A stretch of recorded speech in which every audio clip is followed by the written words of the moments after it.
And from the Military Heritage Museum, we always love to have Kim Lovejoy on the blend. Good morning. Good morning.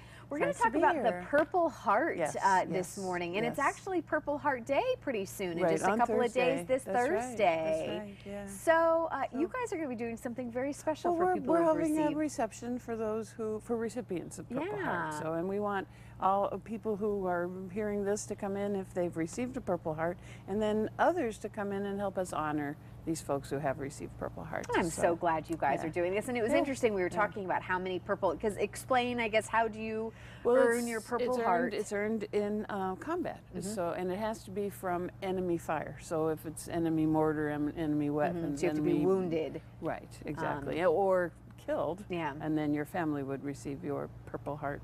So, and then because there's a group that's looking to honor these with some special. Well, there are everywhere. There are different chapters of the Military Order of the Purple Heart. So Charlotte County has one. It's the Jack L. Conway chapter, and so we're hoping to get a bunch of those guys to come in on Thursday afternoon. So our reception is 4 to 6 this Thursday in the museum. At the actual museum. In the museum, right. And I think just before it, they're going to be dedicating some new bricks at the Purple Heart Monument in Kiwanis Veterans Garden of Lashley Park.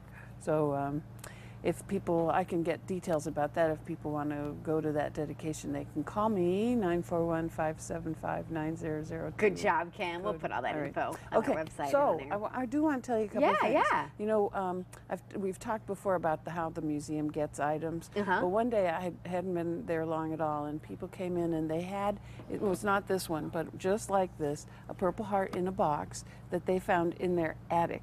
They just bought a house in Punta Gorda. Oh, wow. And nothing, the house is empty, they're moving in, they were up in the attic and there was a Purple Heart. And that just saddens me. I know. That, you know, such a thing would be left behind, you don't know why or whatever. But I'm going to read this real fast. This came from a man who was visiting in 2012, and he writes, he was a recruiter, full-time master sergeant in the Army. But he writes, I was stationed up in Washington State a few years ago, just north of Seattle, in a town called Marysville. One day, an elderly lady walked into my office with a plastic bag and told me she had something for me. I have no idea who the lady was or what her name was. She pulled out an old, odd-looking box, and inside of it was a Purple Heart. She later told me it was her husband's from World War II, who was no longer alive. She had no idea what to do with it, and that was the reason she stopped by at my office that day. She asked me to find a safe home for it, and that was over 5 years ago. I've held on to it since then. I think the medal belongs in a place like the museum where others can pay honor to those who have fought for our freedom and still do.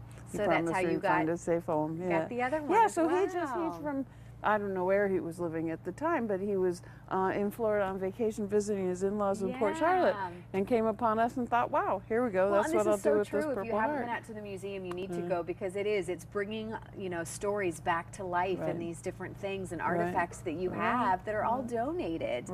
So it's such an amazing thing that you guys are doing right there in the museum. So make sure, check it out this week. Obviously, a great time to come and check out the museum, and then also honor free beverages and food. What a deal! Well, yeah, it's open to the public. So.